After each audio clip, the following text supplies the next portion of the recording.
As crime is surging on Trump's watch, Trump goes on a tangent about what Biden's America would look like. The fake President Donald Trump is painting a dystopian portrait of what Joe Biden's America might look like, asserting crime and chaos would ravage communities should the former vice president win the White House in November. But what's being left unsaid, though, is a recent surge in the violent crime in several American cities that have happened on Trump's watch. Irony is way down the list of things that the fake President Trump worries about, said Robert Spitzer, who's a political scientist at the State University of New York College at Cortland, whose research focuses on gun politics and the American presidency.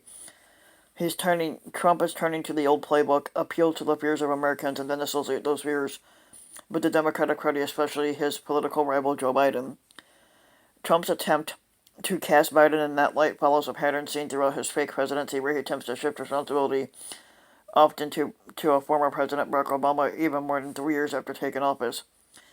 With the echoes of Richard Nixon's Law and Order campaign in 1968, Trump is trying to energize his conservative base while also making an appeal to a small patch of undecided voters by posing the question, which person will keep you safer? Probably Biden.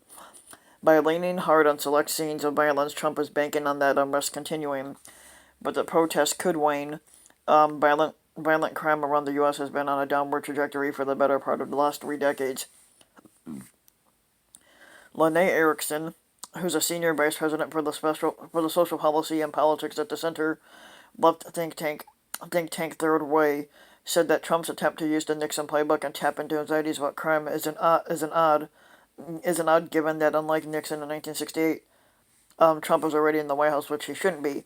Trump is the incumbent, so if bad things are happening right now, they're going to get blamed on him. Erickson said, I don't know how he can persuade voters that it's Joe Biden's fault at all. Trump has tried to paint Biden as a captive of his party's most liberal elements, who have called to dramatically reshape policing in America. His campaign has aired advertising in battleground states that shows a woman calling police for help as an intruder breaks into her home and getting a voice recording information, informing her that because the police have been defunded, no one is available to take her call. Technically, Biden has not said anything about defunding police or anything like that.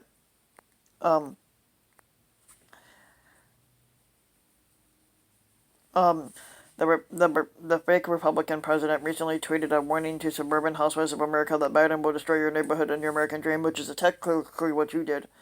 And no one will be safe in Joe Biden's America. This is what Trump is declaring. Technically, we're not even safe in Trump's America. Chicago, Los Angeles, Philadelphia, and New York have seen spikes in violent crime and homicides this year, and Trump has dispatched federal agents or announced plans to send agents to Albuquerque, New Mexico, Chicago, and Kansas City, Missouri, to try to stop the unrest. He's also sent federal agents to Portland, Oregon, to try to forcibly quell protest around the federal courthouse. Trump has tried to argue that Biden, at least implicitly, could condone unchecked violence, which technically is what Trump's doing.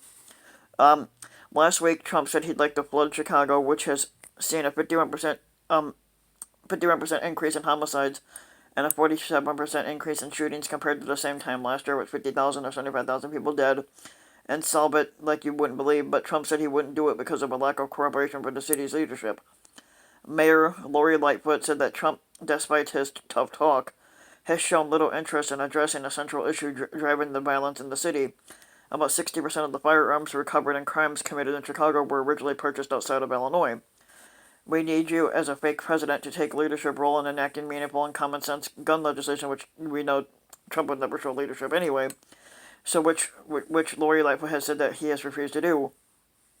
At the center of Trump's attempts to cast Biden as weak on crime is pushing the unfounded notion that Biden wants to defund the police, which he does not. In an interview with Faux News on Sunday, host Chris Wallace, Trump incorrectly cited a charter between Biden and Senator Bernie Sanders, who's an independent from Vermont, that was signed as part of the Unity Task Force, an effort to find common ground between the more moderate Biden backers and Sanders' Democratic supporters. But the task force recommendations from the Democratic platform does not mention anything about defunding the police, and Trump was unable to show Wallace any language in the task force document that said such.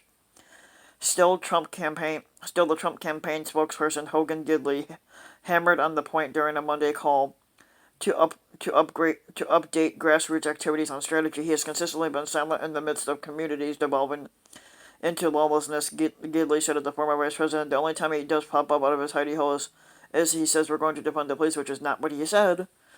Peter Sharp, a criminologist at Louisiana State University School of Public Health, who has advised the New Orleans Police Department's reform efforts, said Biden's stance on policing is complicated and one that Trump will look to further muddy.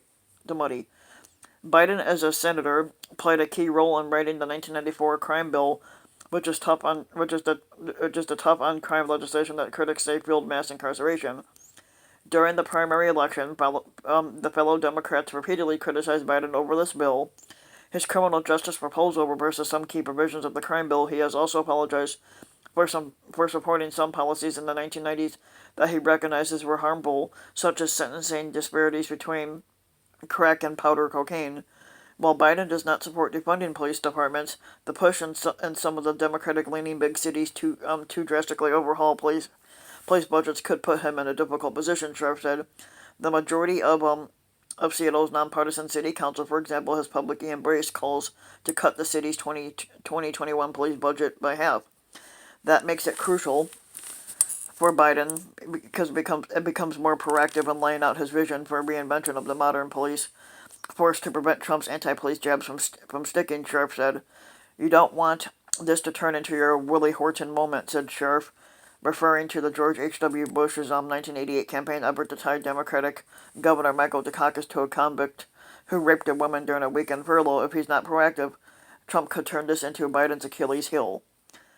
Now, if you like the video, give the video a like and subscribe to my channel, Ryan Van Wyk, and also hit the notification bell so that you'll be notified when a new video comes out, and thanks for listening.